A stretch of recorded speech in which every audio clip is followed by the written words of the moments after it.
Check engine, ABS, or maintenance light on? Take the guesswork out of your warning lights with O'Reilly Veriscan. The service is free and provides a report with solutions verified by ASE certified master technicians. And if you need help, we could recommend a shop for you. Ask for O'Reilly Veriscan today. O'Reilly Auto Parts. AI agents are everywhere, automating tasks and making decisions at machine speed. But agents make mistakes.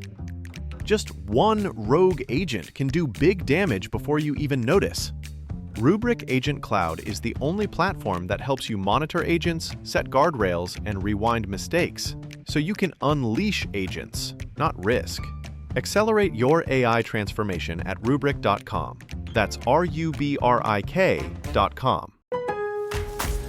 At Lowe's, this Veterans Day and every day, verified military members, veterans, and their spouses get automatic silver status in My Lowe's Rewards with free standard shipping, plus 10% off eligible purchases with no annual limit. It's one way we honor and give back to those who have served and still do. Learn more now at lowes.com/military. 10% discount can't be combined with another offer. Exclusions, terms, and conditions apply. Loyalty program subject to terms and conditions. Details at lowes.com/terms. Subject to change.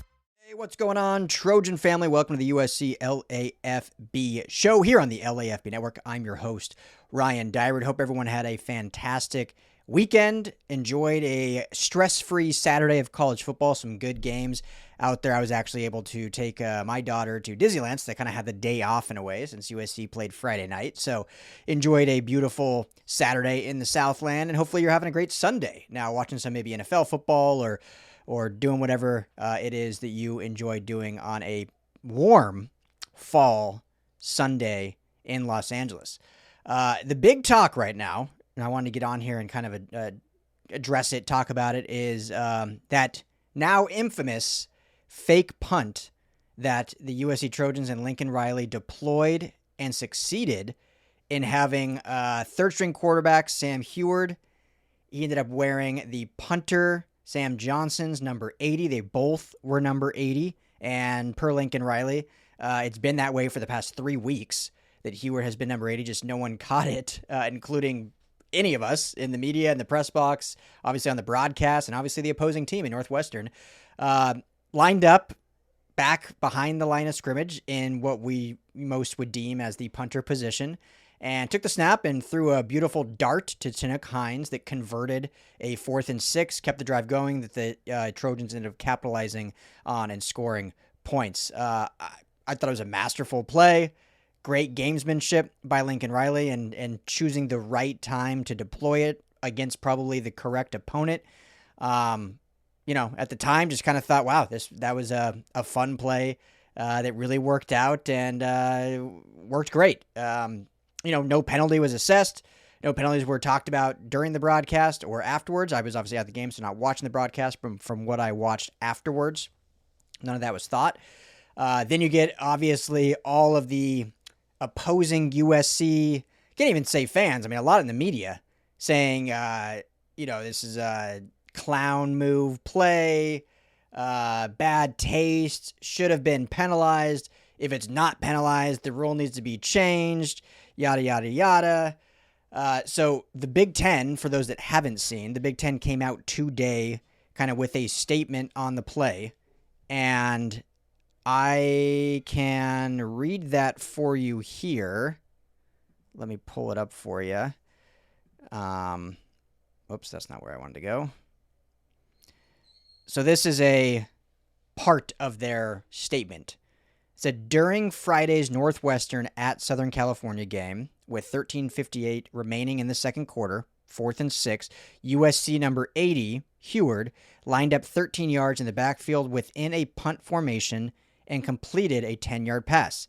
A second USC number 80, the actual punter, Johnson, is listed on the Trojans roster and punted twice later on in the game in the contest. NCAA Football Playing Rule 9, Section 2, Article 2 is labeled Unfair Tactics, with paragraph D stating, 2 players playing the same position may not wear the same number during the game. If a foul was identified when number 80 Johnson entered the game as a punter, a team unsportsmanlike conduct penalty would have been assessed, resulting in a 15-yard penalty from the previous spot.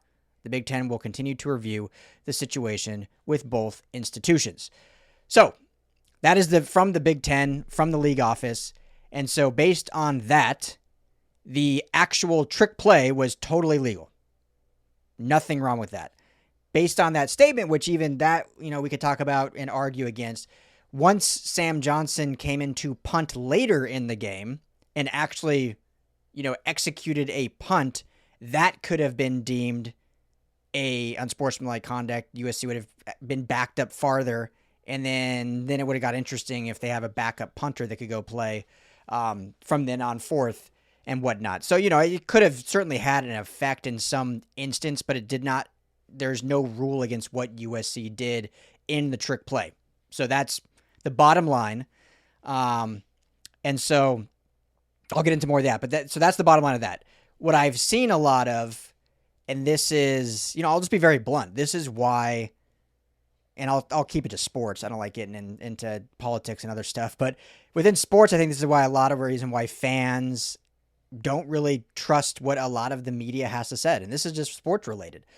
You have multiple national writers, respected writers, that basically have, I don't want to say straight up lied, but either didn't understand what I just read, because this is what was put out there, and it's pretty black and white, but either didn't understand that, or knowingly decided to put out headlines, tweets, whatever you want to deem them as, misleading to what the actual rule is. And here's an example, put up on the screen here. Stuart Mendel of the Athletic, well-known, big audience, national writer, he puts out a tweet with an article stating, the Big Ten confirmed that USC should have been penalized for the fake punt with QB Sam Huard wearing the same number as its punter. Clearly misleading, incorrect. The Big Ten did not say that. The Big Ten said they should have been penalized afterwards once Sam Johnson, the punter, came in, but had no effect on the original fake play. Someone, I don't have this in front of me, but someone in the comments kind of called him out on that, saying either you're completely wrong or just have a confusing wording here. And he responded to that, yeah, it's in the story. So I think the word clickbait gets thrown around way too often as writers and journalists, especially when you're a small independent publication and you don't have the backing of these monster moguls. You have to be kind of creative in your marketing of headlines. If you just say the exact answer, depending on what the article is, but if you just say what the exact thing is, no one's ever going to read your work. You'll never make any money. So you have to be kind of strategic in marketing. However, real clickbait is something that is either false, a lie, or egregiously misleading, which is exactly what this is. In saying that it's all of those. It's egregiously misleading. It's actually a lie, a patent lie. It's falsifying the correct information within the headline, saying that USC should have been penalized for the fake punt. Boom, done, lied already. And then not erasing it and deciding to just say, yeah, but I said it in the story if you read the story. Okay, well, you could say, and I'm getting down a rabbit hole, but you could say something like, Big Ten issues statement that USC could have received a penalty later in the game or something like that. That's, still a little fringe clickbaity, but it's not flat out lying to the actual stance of the fake punt. So that I think Pete Thamel also put something out there well known and highly respected. And I respect both these guys, but I think Pete Thamel did a very similar thing. I don't have that one in front of me, but basically saying USC should have been penalized on the fake punt. No, they shouldn't have. So I don't like that. And I think that's why a lot of people have a hard time trusting a lot in the media. And, sometimes mistakes are made for sure. We're all human. But that was just such a obvious, I put the thing up for you to see. It's pretty easy if you can read and decipher what the English language is. It's pretty obvious that it's talking about when the latter punter came in later in the game. So On top of that, Terry McAuley, formerly a ref, now like a pundit and rules analyst for some of the networks out there, he says, I've tried to be as clear as possible on the rule, which came into effect in 2013 when I was a coordinator of officiating for the American Conference. I'll try one more time. I posted the rule earlier. The key word in the rule is position. Once a player plays in a specific position, QB, running back, wide receiver, linebacker, defensive back, offensive lineman, defensive lineman, punter, place kicker, holder, etc., which I think he named every position, no teammate who shares the same number may legally play in that position. This is determined at the snap, and what that player does during the down is not relevant. Here, the backup QB clearly was in the punter position at the snap. No one else with number 80 had played in that position earlier, so nothing on the fake punt play was illegal, as he was listed as number 80 on the game day roster. So that little snippet confirming what everything I just said, the fake punt play was totally legal. After that, no other player with number 80 can legally be in the punter position when the ball is snapped. If that happens, it's a foul for unsportsmanlike conduct at the snap. When the actual punter, number 80, took his punting position later in the game, it was a foul at the snap, which would only be penalized once. USC fans can feel free to believe anything they like, but this is the rule. So, I mean, you live with that, right? Now, again, you could argue that while it may have been perceived as a punt formation, Luke Huard was actually just at a deeper snap position as a quarterback, right? Like, he is listed as a quarterback. He could be deemed as just, and maybe this is what the actual crew was kind of, maybe either they forgot the rule existed, or maybe they deemed that, like, well, how do we actually prove that that was a punt position? Like, it could have just been the quarterback being 13 yards deep instead of 7.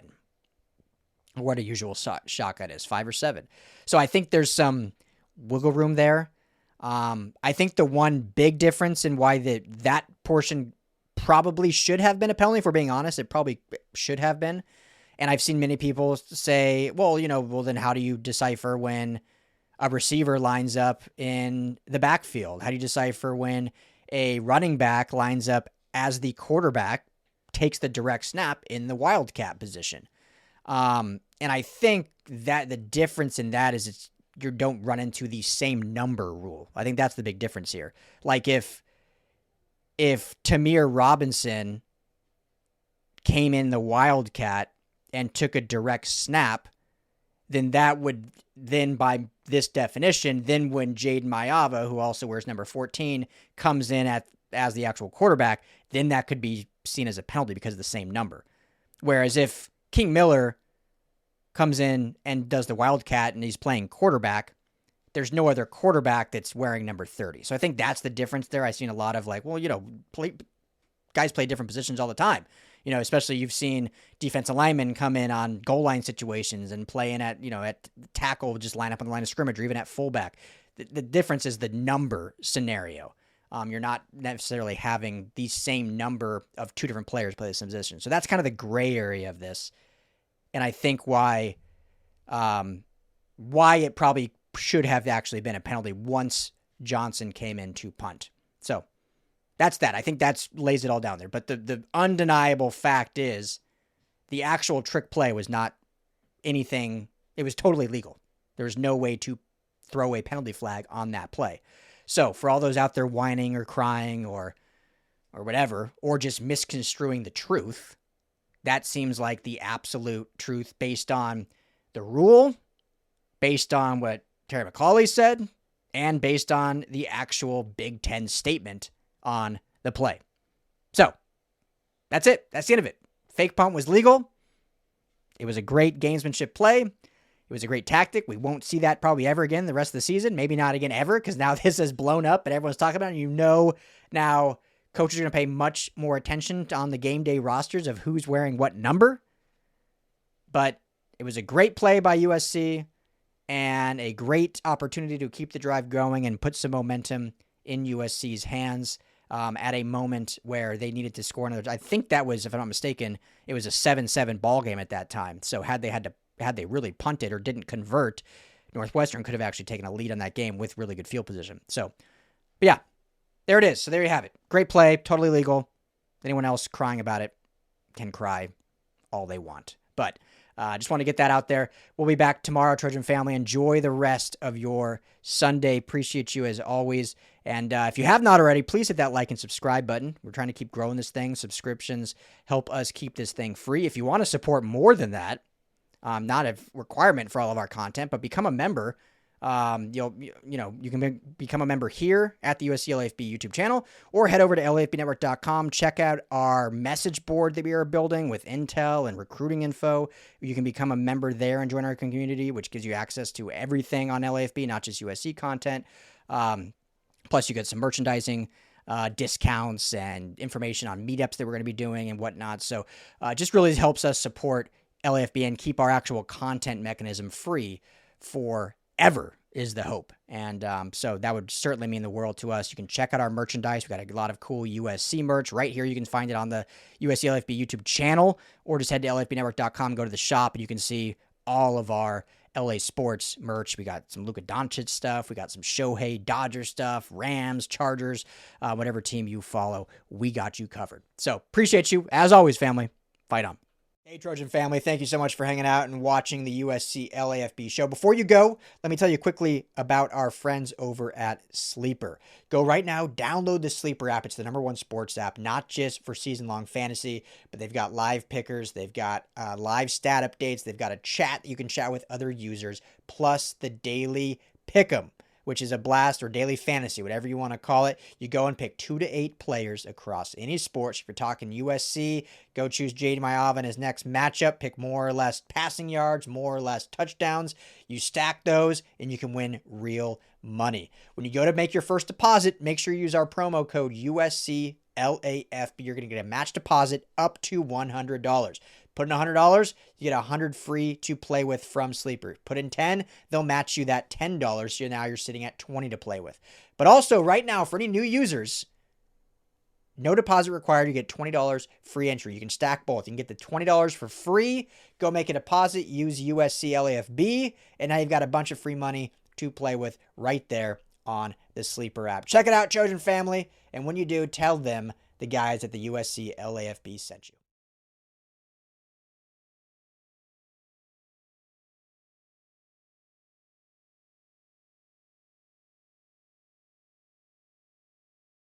AI agents are everywhere, automating tasks and making decisions at machine speed. But agents make mistakes. Just one rogue agent can do big damage before you even notice. Rubrik Agent Cloud is the only platform that helps you monitor agents, set guardrails, and rewind mistakes, so you can unleash agents, not risk. Accelerate your AI transformation at Rubrik.com. That's RUBRIK.com.